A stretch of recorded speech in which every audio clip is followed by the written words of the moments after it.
You've said that Leonard Cohen is a songwriting inspiration of yours. I saw you perform his song Chelsea Hotel brilliantly on the internet. It's about, for people who don't know, is his love affair with Janis Joplin. How does that song make you feel?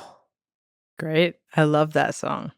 Which aspect? Musically, the melancholy feeling, the hopeful feeling, the cocky feeling, all of it. Like every single line has a different feeling to it, really.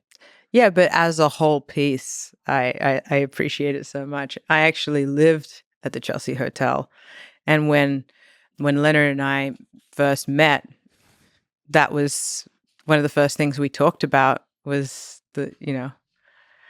I lived there where all that stuff went down before they tore it apart. And it's just a beautiful song. You know, what makes me sad the way it ends. I don't mean to suggest that I loved you the best. I can't keep track of each fallen robin. I remember you well in the Chelsea Hotel. That's all. I don't even think of you that often. You know that line, I don't even think of you that often, always like breaks my heart for some reason. Like how ephemeral, how short lasting like certain love affairs can be. Just kind of like, huh. Yeah. Do you think he meant it? I always think he's trying to convince himself of it. It could be both or either, you know? I mean, that's the beautiful thing about poetry and lyric is that it's supposed to be open. Yeah. I wonder if it's also open to him, depending on the day, you know?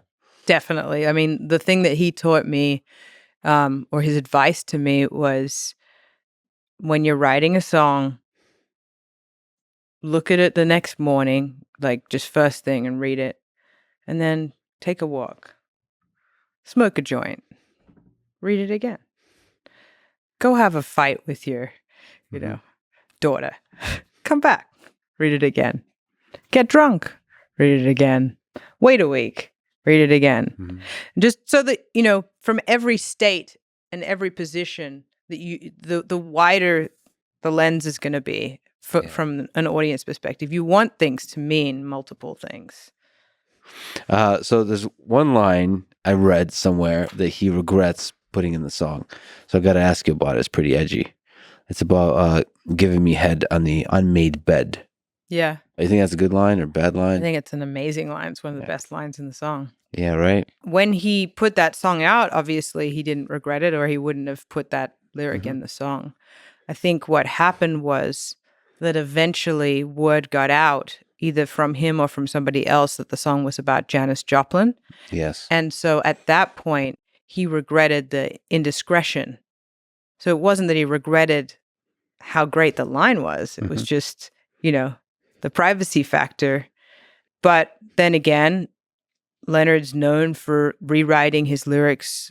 In his live shows, you'll see a bunch of songs where it's like new lyrics. Mm-hmm. And he didn't do it because he didn't like the old lyrics. He just did it because he could, because he's Leonard. And it's like, why not have fun with words the way musicians have fun, improvising solos on stage. And he could have changed that line in Chelsea Hotel after, in retrospect, and he never did. I remember you well in the Chelsea Hotel. You were talking so brave and so sweet, giving me head on the unmade bed while the limousines wait in the street. It's so powerful. That's a powerful line. It just kind of shocks you. Well, that's what's so great about it. Mm-hmm. Yeah. But also heartbreaking because it doesn't last. Especially, actually, to me, it adds more meaning once you know it's Janis Joplin. It's like, okay, these two stars kind of collided for a time. Yeah. But why is it heartbreaking? It could also be just beautiful that they had a little fling. Yeah. Everything is beautiful. Thank you. Even the dark stuff. What's not beautiful? Everything is beautiful if you look long enough and deeply enough. What were we saying? Oh, what do you think about Hallelujah?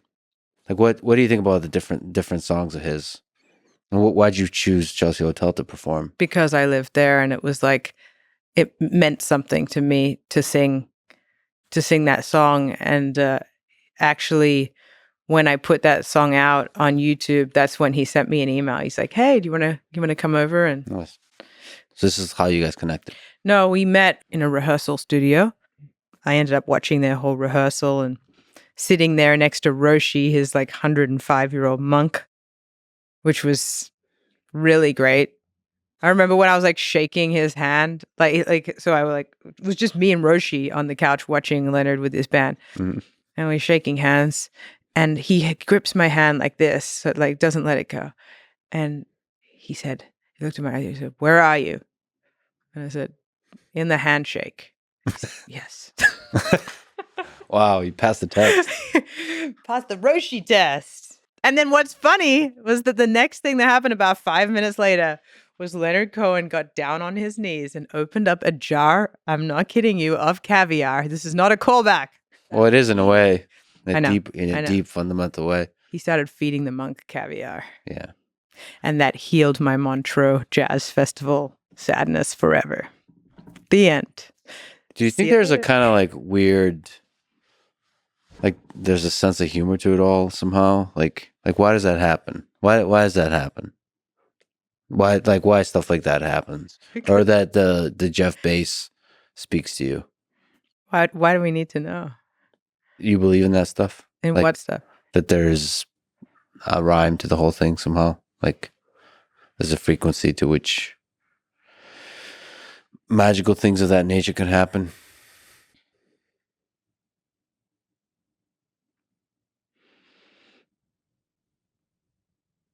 I'm divided about that answer because I think just things are flowing.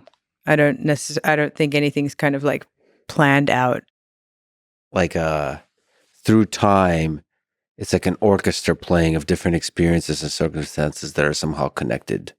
I think everything's connected. So, yes.